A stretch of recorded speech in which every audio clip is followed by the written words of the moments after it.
Welcome back to Middle Education. जिस प्रकार middle education ने कक्षा 10वीं के पेपर में टॉप कराया है और अब बारी है विज्ञान की।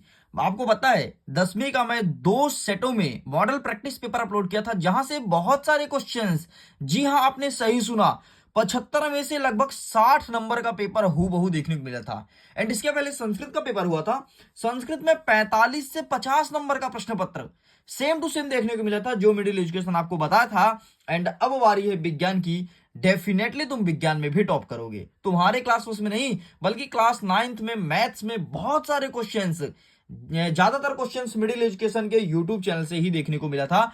एंड अब विज्ञान विषय की बारी है, चलिए इसे बेहतरीन तरीके से प्रिपेयर करते हैं। देख लीजिए, यहां पर लिखा है साइंस सब्जेक्ट, जो कि हिंदी और अंग्रेजी दोनों माध्यम के विद्यार्थी के लिए होना है। आपके विज्ञान में 23 प्रश्न पूछा जाएगा, ध्यान रखना। पहले 22 आता था। एंड समय 3 घंटे। एंड आपका टोटल 75 नंबर का पेपर रहेगा, इस चीज को ध्यान रखिएगा। आगे बढ़ते हैं तो यहाँ पर वेरियस प्रकार के निर्देश मेंशन है। निर्देश को हमेशा पढ़ो। निर्देश में क्या करना है कि जहां आवश्यक हो वहां साफ और लेबल वाली चित्र बनाए। लेवल मतलब ये होता है कि हिसाब से चित्र बनाना है, ये नहीं कि तुम बढ़िया अच्छा बड़ा चित्र बना दिए कुछ भी बना रहे हो, है ना, ऐसा नहीं। लेवल मतलब ये होता है कि हिसाब से, अगर माना हृदय का बोला तो हृदय के जैसे ही चित्र बनाओ, ये नहीं तुम हृदय को टेढ़ा मेढ़ा करके कुछ भी कर दो। ठीक, ये चीज बोल रहा है। नेक्स्ट कह रहा है कि कौन सा प्रश्न कितने अंक का रहेगा, सम्मुख दिया गया है। बाकी वेरियस प्रकार के इंस्ट्रक्शन ये सब तुम पढ़ लेना, यही सब चीज इंग्लिश में अवेलेबल है। एंड यहां से हमारे क्वेश्चन स्टार्ट होते हैं। ये विज्ञान का जो पेपर है वो पहले ही पेज से क्वेश्चन दे रहा है। ठीक है, पहला नंबर क्या कह रहा है कि वस्तुनिष्ठ प्रश्न। वस्तुनिष्ठ प्रश्न का पहला प्रश्न कह रहा है कि कैल्शियम ऑक्साइड का जल के साथ अभिक्रिया किस प्रकार की अभिक्रिया कहलाती है। तो अगर मैं कैल्शियम ऑक्साइड को पानी के साथ घोलता हूं तो यह कहलाएगा ऊष्माशोषी, क्योंकि ऊष्मा जो होती है अपनी ओर खींचती है। आगे बढ़ते हैं। नेक्स्ट कह रहा है कि प्रोपेन मतलब C3H8 के ऑक्सीजन में दहन करने का समीकरण कौन सा होगा। तो इसका सही आंसर आपको लगाना है ऑप्शन नंबर ए, यही आपका इक्वेट इक्वेशन हो जाएगा। चलो भाई पेज पलटते हैं, आगे बढ़ते हैं। हमारा नेक्स्ट कह रहा है प्रश्न क्रमांक 3। तीसरा नंबर कह रहा है कि विद्युत चुंबक का कोर बनाने के लिए, मतलब यह कह रहा है कि विद्युत चुंबक तुमको बनाना है तो कौन सा जो तत्व है वो सबसे उपयुक्त होगा। तो यहां पर अगर तुम लोहा का चुंबक बनाओगे तो सबसे मस्त चुंबक बनेगा, एक नंबर का उच्च क्वालिटी का चुंबक बनेगा। चौथा नंबर कहता है कि उदासीनता अभिक्रिया में अम्ल एक क्षार के साथ अभिक्रिया करके उत्पाद बनाती है। तो अगर उदासीनता है तो वो केवल और केवल आपका लवण और जल के साथ ही अभिक्रिया करके उत्पाद को बनाएगी।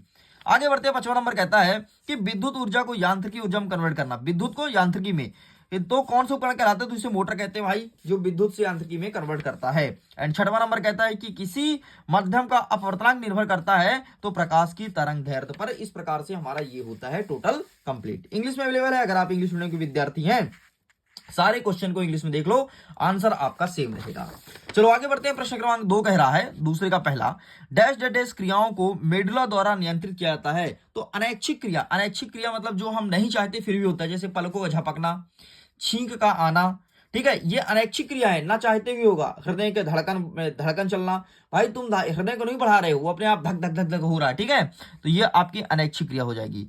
तो यहां पर आपको लिखना है अनैच्छिक, ठीक, और क्रिया। चलो आगे देखते हैं कि दाहिने हाथ के अंगूठे के नियम के अनुसार यदि अंगूठा धारा की दिशा को इंगित करता है तो उंगलियां किसको इंगित करेगा। तो उंगलियां आपको बताएगा कि ये चुंबकीय क्षेत्र है, तो ये लिखिएगा चुंबकीय क्षेत्र। ठीक, इस प्रकार से ये लिखना है। नेक्स्ट कहता है कि मछली के हृदय में केवल कितने कक्ष होते हैं। तो मछली के हृदय में केवल और केवल 2 कक्ष होते हैं, तो यहां पर आपको 2 लिख देना है। अगर मैं पूछूं मनुष्य के, तो मनुष्य के 4 कक्ष होते हैं। नेक्स्ट कह रहा है कि आंखों का वह भाग जो रंग प्रदान करता है उसे क्या कहते हैं। तो उसे कहते हैं आइरिस। आइरिस ही आपको बताता है कि ये किस रंग का है। अगर आपकी आइरिस ही खराब हो गई तो आप रंग नहीं पहचान पाओगे। ठीक है, तुम्हें सब काला दिखेगा फिर। नेक्स्ट कहता है आपका 5वां नंबर कि डैश डैश में ऊर्जा का प्रवाह एक दिशा की ओर होता है। तो परिस्थितिकी संतुलन में या परिस्थितिकी तंत्र में, ठीक है, तो यहां पर लिखना है परिस्थितिकीय तंत्र में। ठीक है, ऊर्जा का प्रवाह एक दिशा में होता है। नेक्स्ट कह रहा है कि जब कोई अम्ल धातु के साथ अभिक्रिया करती है तो कौन सी गैस निकलती है। तो हाइड्रोजन गैस निकलती है जब धातु के साथ रिएक्शन करती है। तो लो भाई, इस प्रकार से सब कुछ कंप्लीट इंग्लिश में अवेलेबल है। इंग्लिश के क्वेश्चंस को आप देख लीजिए। आगे बढ़ते हैं। प्रश्न क्रमांक 3 कह रहा है कि निम्नलिखित कथनों के लिए सत्य और असत्य बताना है। पहला नंबर कहता है कि प्रतिवर्ती क्रिया में शामिल अंग मेरुरज्जु, मोटर, न्यूरॉन आदि हैं। तो बिल्कुल सत्य है भाई साहब। नेक्स्ट कहता है अम्लों का पीएच मान 7 से अधिक होता है। नहीं, अगर 7 से अधिक होगा तो वो क्षार होगा, तो ये आपका सत्य हो जाएगा। नेक्स्ट कहता है कि किसी रासायनिक अभिक्रिया में उत्पादों का द्रव्यमान हमेशा अभिकारक के द्रव्यमान के बराबर होता है, तो बिल्कुल सही है। नेक्स्ट कहता है कि प्रकाश के एक माध्यम से दूसरे माध्यम में समान गति से यात्रा करने पर अपवर्तनांक होता है, बिल्कुल गलत है। नेक्स्ट कह रहा है कि सभी धातुएं लचीली होती है, इन्हें खींच करके तार बनाया सकता है, नहीं, सारी धातु नहीं होती, सोडियम नहीं है लचीली। नेक्स्ट कहता है कि मानव आंख के रेटिना में दृश्य के लिए रॉड और कोन कोशिकाएं होती है, बिल्कुल सही है। ये कोन नहीं होता भाई, शंकु कोशिका होती है। लेकिन ये क्या होता है, पेपर बनता है सबसे पहले इंग्लिश में, इंग्लिश से हिंदी को ट्रांसलेट करते हैं, इसलिए कोन का कोन लिख गया, बाकी यहाँ पर हिंदी में शंकु लिखना चाहिए, ध्यान रखना, ठीक है। तो इस प्रकार से आपका पहला और तीसरा और छठवां सही है, बाकी सारे गलत हैं। क्वेश्चंस को हम कवर करते हैं। तो ये सब क्वेश्चंस इंग्लिश में अवेलेबल है, अगर आप इंग्लिश मीडियम के हैं तो इंग्लिश में फोटो खींच लो। हमारा चौथा नंबर कहता है कि सही जोड़ी मिलाइए। आइए एक साथ देखते हैं सही जोड़ी को, ठीक है। एक साइड लिखा है कॉलम आ और दूसरी लिखा है कॉलम बा, मतलब बी, ठीक है। तो प्रबल अम्ल क्या है, तो HCl मतलब हाइड्रोक्लोरिक अम्ल प्रबल अम्ल कहलाता है। उष्मा का अवशोषण, उष्मा का अवशोषण या उष्मा खींचना उष्मा शोषी कहलाता है, ठीक है। सेरिबेलम ये अनैच्छिक क्रियाओं को नियंत्रित करती है। नेक्स्ट कहता है डीएनए जीन में होता है। मेंडल ने आनुवांशिकता का नियम बताया था। एंड AQ का प्रतीक ये पदार्थ का पानी में घुल जाता है, ये चीज बताता है, ठीक है। आगे यही सब इंग्लिश में अवेलेबल है, इंग्लिश में देख सकते हो, ठीक है। यहाँ पर इंग्लिश में क्वेश्चंस लिखे गए हैं। आगे बढ़ते हैं, प्रश्न क्रमांक 5 कह रहा है कि एक वाक्य में उत्तर दो। पहला नंबर कहता है कि दो धातु का उदाहरण दीजिए इसका गलनांक सबसे कम है। तो यहाँ पर आपको कुछ नहीं, सीजियम और गैलियम का नाम लिख देना है, इनका गलनांक सबसे कम होता है। नेक्स्ट कह रहा है दूसरा नंबर, किसी क्षण चुंबक के बाहर चुंबकीय क्षेत्र की रेखाओं की दिशा क्या होती है, तो उत्तर से दक्षिण, नॉर्थ टू साउथ ये होती है। नेक्स्ट कहता है कि मानव का सामान्य रक्तचाप क्या है, तो मानव का सामान्य रक्तचाप मतलब 120 से लेकर के 80 mm के बीच होना चाहिए। अगर इतना है तो समझो उनका ब्लड प्रेशर हाई या लो नहीं है, अगर इससे कम या अधिक हुआ तो हाई लो की शिकायत देखने को मिलेगी। आगे बढ़ते हैं, नेक्स्ट क्वेश्चन हमारा क्या कह रहा है, नेक्स्ट क्वेश्चन कह रहा है हमारा नेक्स्ट चौथा नंबर कि मानव मस्तिष्क का कौन सा भाग सोचने, सूंघने, सुनने और देखने के लिए विशेषीकृत होता है, तो अग्र मस्तिष्क, ठीक है। अग्र मस्तिष्क मतलब मस्तिष्क के आगे का भाग आपको सोचना, सूंघना ये सब महसूस कराता है। नेक्स्ट कहता है मायोपिया अर्थात निकट दृष्टि दोष के निवारण के लिए कौन सा लेंस उपयोगी है, तो इसके लिए उपयोगी है अवतल लेंस। कौन सा, अवतल लेंस। नेक्स्ट कह रहा है आपका छठवां नंबर, एथीन का रासायनिक सूत्र क्या होगा, तो इसका हो जाएगा C2H6। इस प्रकार से ये सारे क्वेश्चंस होते हैं कंप्लीट। आगे बढ़ते हैं, यही सब क्वेश्चन इंग्लिश में अवेलेबल है, आप इनका फोटो क्लिक कर सकते हो। अब चलो तैयार हो जाओ, हम सारे क्वेश्चंस को फटाफट जल्दी जल्दी कवर करेंगे और एक एक प्रश्न का उत्तर दिखाने वाले हैं, तो रेडी हो जाओ। इसके पहले एक महत्वपूर्ण इंफॉर्मेशन सुन लो। आप लोग हमें बोलते हो सर इसका पीडीएफ दे दो, पीडीएफ दे दो, पीडीएफ दे दो। पीडीएफ आप लोग डाउनलोड कीजिए, लिंक डिस्क्रिप्शन बॉक्स में है। पहले मात्र 500 स्टूडेंट ही पीडीएफ को डाउनलोड कर पाएंगे, जो पहले जाएगा तुरंत पीडीएफ को डाउनलोड करेगा। लिंक एक्टिवेट हो गया है, ठीक है सर, लिंक एक्टिवेट कर दीजिए 500 बच्चे के लिए, बस लिंक एक्टिवेट हो चुका है। तो प्लीज जाकर के पीडीएफ को जल्दी से डाउनलोड कर लो, और इसके बाद आपको लिंक नहीं मिलेगा तो फिर मुझे मैसेज मत करना कि सर पीडीएफ भेज दीजिए। पहले 500 बच्चों के लिए यह पीडीएफ टोटल फ्री में रखा गया है। चलो आगे देखते हैं, एथेन का इलेक्ट्रॉनिक डॉट संरचना को समझाइए, ये चीज बोला गया है। तो आओ देखते हैं कि इसका सही उत्तर क्या हो जाएगा। तो ये रहा है आपके सामने इसका सही उत्तर, ठीक है, स्क्रीनशॉट ले लो।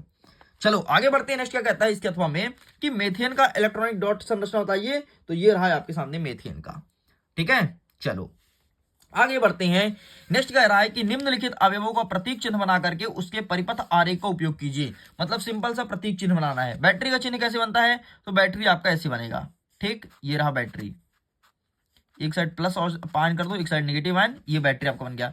प्रतिरोधक कैसे बनेगा, तो इस प्रकार से बनता है प्रतिरोधक आपका, ठीक है, इस प्रकार से आपका प्रतिरोधक बनता है। लो भाई कंप्लीट हो गया, सिंबल बनाना था। आगे हमारा अथवा कहता है कि किसी चालक का प्रतिरोध किस पर निर्भर करता है, किसी दो कारक का नाम लिखो। तो ये रहा है आपके सामने इसका आंसर, स्क्रीनशॉट ले लो, ठीक है। एक तार की लंबाई, दूसरा हो गया चालक का अनुप्रस्थ काट, ठीक। चलो अनुप्रस्थ काट का क्षेत्रफल।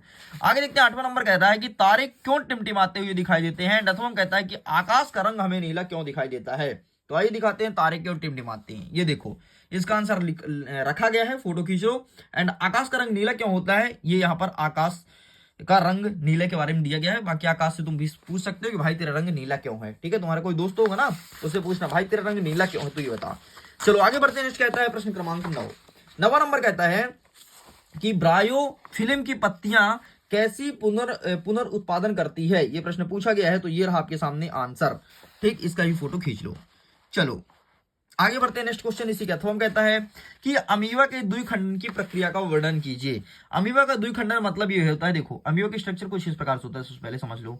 ठीक, अमीबा का टूटना अमीबा का द्विखंडन कहलाता है। जैसे अमीबा का एक भाग ये टूटा, एक भाग ये टूटा, ये जुड़ा था लेकिन टूट गया, मतलब यही तो है अमीबा का द्विखंडन। अब बस मैंने चित्र बता दिया, चित्र जरूर बनाना। एंड ये रहा उत्तर, स्क्रीनशॉट ले लो। 2 नंबर का प्रश्न है इसलिए छोटा लिखना है। अगर तुम चित्र बनाओगे तो तुम्हें 1 नंबर पक्का मिल जाएगा चित्र का और 1 नंबर लिखने का। ठीक है, आगे देखते हैं। 10वां नंबर कहता है कि उष्मा क्षेपी और उष्मा शोषी अभिक्रिया में क्या अंतर है। एंड अथवा में कहता है कि ऑक्सीकरण और अपचयन अभिक्रिया को परिभाषित कीजिए। ठीक है, डेफिनेशन लिखना है ऊपर नीचे सबका। तो ये रहा है आपके सबसे पहले उष्मा क्षेपी अभिक्रिया। ठीक है, तो ये लिखना, फिर डेफिनेशन, फिर उष्मा शोषी लिखना। ठीक है, इतना लिख के कंप्लीट करना है। एंड ऑक्सीकरण और अपचयन, तो ये रहा आपके सामने ऑक्सीकरण। ठीक है, इसका फोटो खींच लो। आगे बढ़ते तो ये रहा आपके सामने अपचयन, इसका ही फोटो खींच लीजिए। चलो साइड करते हैं। नेक्स्ट कह रहा प्रश्न क्रमांक 11, मेंडल के पृथक्करण का नियम क्या है।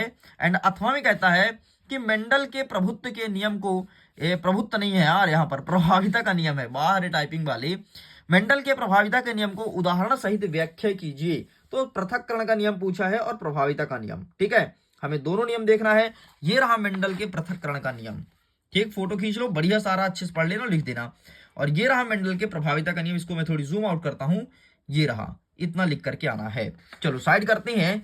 नेक्स्ट देखते हैं, हमारा 12 नंबर कह रहा है कि मानव उत्सर्जन तंत्र का स्वच्छ व नामांकित चित्र बनाइए, है ना, बोला था ना चित्र बनाना है, तो चित्र बनाने के लिए आ गया। एंड अथवा में कहता है कि हृदय के 2 कपाटों का नाम तथा उसका एक कार्य लिखो। एंड डेफिनेटली यहां से क्वेश्चन आएगा, 100% क्वेश्चन आएगा, डंके चोट पे कहता हूं और भाई साहब दावा ठोक के कहता हूं। ठीक, तो ये रहा, इसको पढ़ लो, 100% क्वेश्चन आएगा, क्योंकि इसमें कुछ रियल पेपर के प्रश्न पत्र को मिला दिया गया है, इस चीज को ध्यान रखिएगा। कुछ सेकंड पार्ट में दे दूंगा, वहां से फोटो खींच लेना। तो ये हो गया ना आपका, इसके अथवा वाला लो, ये रहा हृदय के कितने का पार्ट। ठीक, चलो आगे बढ़ते। नेक्स्ट कहता है 13 नंबर कि प्रतिवर्ती चाप क्या है, उदाहरण दीजिए। एंड अथवा कहता है कि मानव शरीर में न्यूरॉन्स की भूमिका को समझाइए। तो प्रतिवर्ती चाप क्या है, ये रहा है आपके सामने प्रतिवर्ती चाप। ठीक, इसका फोटो खींच लो। एंड ये रहा मानव न्यूरॉन्स की भूमिका, ये रहा, इसका भी फोटो खींच लीजिए। चलो साइड करते हैं। नेक्स्ट कह रहा है 14 नंबर, ओम के नियम को लिखिए तथा इसके गणितीय व्यंजक बनाइए। एंड अथवा में कहता है कि श्रृंखला में जुड़े 3 प्रतिरोधों के कुल प्रतिरोध की गणना करें। R1 बराबर 2, R2 बराबर 3 और R3 बराबर 5 है, ये प्रश्न पूछा गया है। तो ये रहा सबसे पहले ओम के नियम का व्यंजक, लेकिन व्यंजक आपको पूरा सॉल्व करना पड़ेगा, मैंने सिंपल सा व्यंजक ला दिया। ठीक है, अब अथवा वाला देख लो, ये रहा तुम्हारे सामने आंसर। अथवा वाला इसी प्रकार से चित्र बनाना है। ये प्रतिरोध देखो, ये जो टेढ़ा निकला है ना, यही प्रतिरोध का चित्र, और ये बैटरी का है। ठीक, इस प्रकार तुमको बनाना है। चलो तो इसका फोटो खींच लो भाई, यही पूरा पूरा लिख देना। चलो 14 नंबर तक कंप्लीट हो गया है। आगे बढ़ते हैं 15 नंबर। लेकिन उसके पहले मैं यही बोलूंगा, अगर तुमने अभी तक टेलीग्राम पर नहीं जुड़ा है, इंस्टाग्राम पर नहीं जुड़ा है, भाई बड़ी गलती कर रहे हो तुम, एक बार जुड़ो। इंस्टाग्राम पर एक मैं चैलेंज कर रहा हूं, बहुत मजा आएगा। 15 नंबर कहता है कि अपवर्तनांक की परिभाषा लिखना है। एंड पानी का अपवर्तनांक लिखना है। एंड अथवा में कहता है एक उत्तल लेंस की फोकस दूरी 25 सेंटीमीटर है, लेंस की शक्ति गणना करें और बताएं कि अभिसारी है या अपसारी। तो ये रहा 15 का ऊपर वाला। ठीक है, इसका फोटो खींच लो। आगे बढ़ते हैं, ये रहा 15 का नीचे वाला, इसका फोटो खींच लो। इस प्रकार से आपका ये होता है कंप्लीट। आगे बढ़ते हैं 16 नंबर कहता है कि जीवों में पीएच मान का महत्व समझाइए और एग्जाम्पल देना है। एंड अथवा में कहता है बेकिंग सोडा को गर्म करने पर होने वाली रासायनिक अभिक्रिया किस प्रकार की है, रासायनिक समीकरण हमें देना है।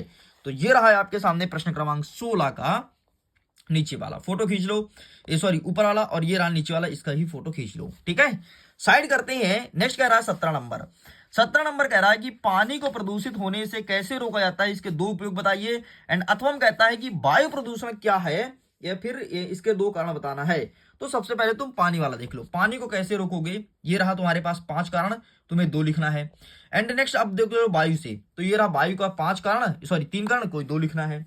आगे बढ़ते हैं, अथवा में कह रहा है, सॉरी 18 नंबर कह रहा है कि धातुओं का उदाहरण सहित समझाइए। लंबे समय तक वायु और पानी के संपर्क में आने के बाद भी जंग नहीं लगता, वो क्या है, वो सिल्वर है। अरे तुम देखोगे ना, आजकल लोग सिल्वर की गेट लगवाते हैं, आजकल लोग सिल्वर की रेलिंग लगवाते हैं, इसी लगवाते हैं ताकि जंग ना लगे, है ना। चलो आगे बढ़ते हैं। नेक्स्ट क्या कहता है कि जिसे सबसे अधिक विद्युत चालकता के लिए जाना जाता है वो क्या है? अरे भैया तुम्हारा पता है क्या? चांदी है। चांदी। चांदी में विद्युत चालकता सबसे अधिक होता है। लोहा हुआ मत लिख के आना भाई, तुम लोहा कॉपर एल्यूमिनियम लिख दो, कुछ नहीं, चांदी है, चांदी टॉप में है। जिसे चाकू से काटा जाता है वो सोडियम। सोडियम को चाकू से काटा जा सकता है, सोचो एक ऐसा धातु है, और इसे मिट्टी के तेल में रखा जाता है। अगर खुला रख दोगे तो सीधे विस्फोट होगा, फ्लैग फूट जाएगा, है ना। तो ये रहा इसका आंसर, इसका भी फोटो खींच लो। चलो 18 तक हमने बहुत स्पीड में कंप्लीट कर दिया। एंड अथवा कहता है कि जंग को परिभाषित करो, तन्यता को एंड इनोडोजाइंग को परिभाषित करो। तो आइए दिखाते हैं सबसे पहले जंग। ये रहा तुम्हारे सामने जंग। ये वो जंग नहीं है कि भारत पाकिस्तान की लड़ाई हो रहा भाई, ये जंग मतलब आपका संचालन, ठीक है। नेक्स्ट कहता है आपका तन्यता। तन्यता में कुछ नहीं होता यार, तन्यता मतलब होता क्या है? किसी चीज को पीटो, उसकी लंबाई बढ़े, उसे कहते हैं तन्यता। एंड एनोडोजाइंग, ठीक है, या एनोडाजाइंग, जो भी बोलते हो यार, तो इसका फोटो खींच लो। आगे बढ़ते हैं। नेक्स्ट कह रहा है प्रश्न क्रमांक 19, चुंबकीय क्षेत्र रेखाओं के चारित्रिक गुण लिखिए तथा रेखा चित्र को समझाइए।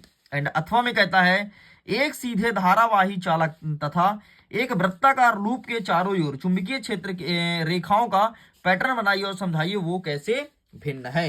तो आइए हम दिखाते हैं प्रश्न क्रमांक 19 का। सबसे पहले तुम देखो ऊपर वाला, ठीक है, इसका फोटो खींच लो। एंड आगे बढ़ते हैं तो ये रहा तुम्हारे सामने नीचे वाला, इसका भी फोटो खींच लो, ठीक है। दैट्स इट, ये भी होता है कंप्लीट। आगे देखते हैं 20वां नंबर कह रहा है कि आणविक सूत्र CH4H9OH वाले कार्बनिक यौगिक का यूपीएससी नाम क्या है? अरे वाह, क्या प्रश्न पूछा है। तो सबसे पहले आईयूपीएससी नाम देख लो, ब्यूटेन 1ऑल या फिर ब्यूटेन ऑल कह जाता है, ठीक है, ये रहा। नेक्स्ट कहता है जिसे अल्कोहल समूह होता है, इसकी संरचना बनाइए और समावयवता का नाम लिखो। आओ तुमको संरचना दिखाते हैं। ये रहा तुम्हारा संरचना, एंड समावयवता का नाम पूछा है ना, तो ये रहा। एक सेकंड भाई, कहां गया? यही है तुम्हारे संरचना और समावयवता का नाम, यही है, ठीक है, यही है। आपको ये इतना बनाना है, इतना लिखना था। चलो आगे बढ़ते हैं। नेक्स्ट हमारा कह रहा है अथवा में कि संरचना बनाइए और यौगिकों का आईयूपीएससी नाम लिखो, ठीक है। CH3CHOH, CH3CHOH, CH3COOH। आओ देखते हैं क्रमशः। सबसे पहले तो ऊपर वाला देखो, ठीक है, इसका नाम क्या होगा? प्रोपेनॉल, ठीक, सॉरी इसका नाम प्रोपेनॉल नहीं, हाँ प्रोपेनॉल है, इसका नाम प्रोपेनॉल है, इस चीज को ध्यान रखना। नेक्स्ट क्या कह रहा है? नेक्स्ट का संरचना इस प्रकार से बनेगा, इसका नाम है एथेनॉल। बस दो ही है, एक का आंसर नहीं लाया हूं, एक का आंसर तुम ढूंढ लेना पीछे वाले का।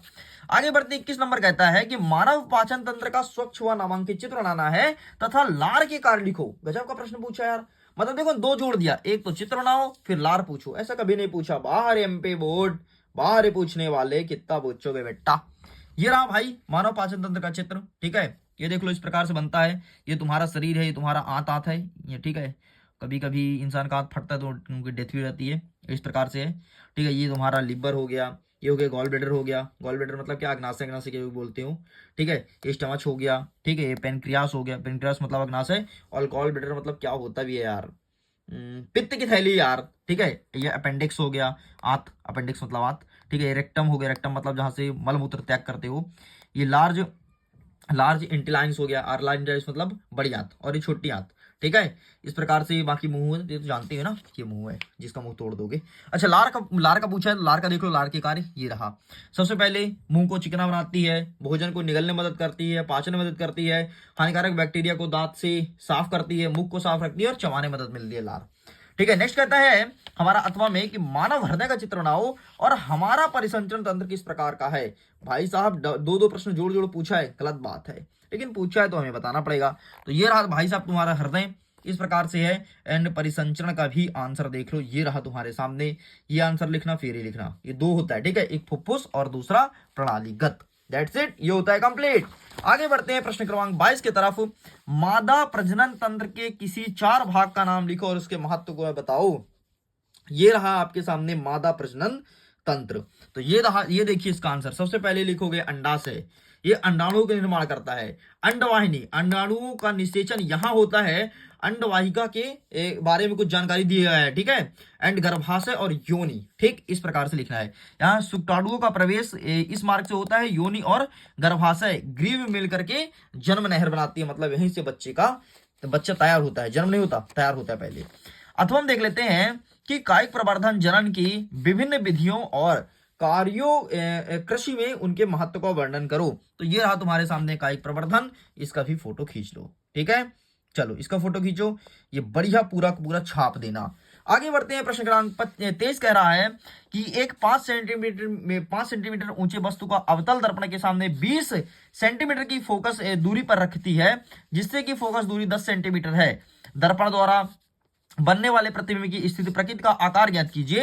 एंड अथवा में कहता है कि एक कार 8 मीटर की दूरी पर एक वाहन के पीछे के दृश्य के लिए उपयोग किया जाता है। उत्तल दर्पण सामने खड़ी है तो वक्रता त्रिज्या 6 मीटर है, तो दर्पण द्वारा बनने वाले प्रतिबिंब की स्थिति, प्रकृति और आकार को ज्ञात कीजिए। इस प्रकार से स्टूडेंट्स प्रश्न क्रमांक 23 तक पूरा कंप्लीट हो गया है। इसका आंसर आपको मिलेगा लिंक में, और लिंक दिया है डिस्क्रिप्शन बॉक्स में, पीडीएफ को डाउनलोड करो। सब कुछ कंप्लीट कर दिया हूं प्रश्न 1 से लेकर के 23 तक। संपूर्ण वीडियो देखने के लिए बहुत बहुत धन्यवाद, और अंतिम तक आपका जोश लेवल कितना बचा है कमेंट सेक्शन में लिखना जरूर, और गणित के कितने क्वेश्चंस आपके एग्जाम में आया है यही बताना, ताकि अदर बच्चों को भी हेल्प हो सके। मैं वीडियो एंड करता हूं एग्जाम के लिए। All the best, bye bye.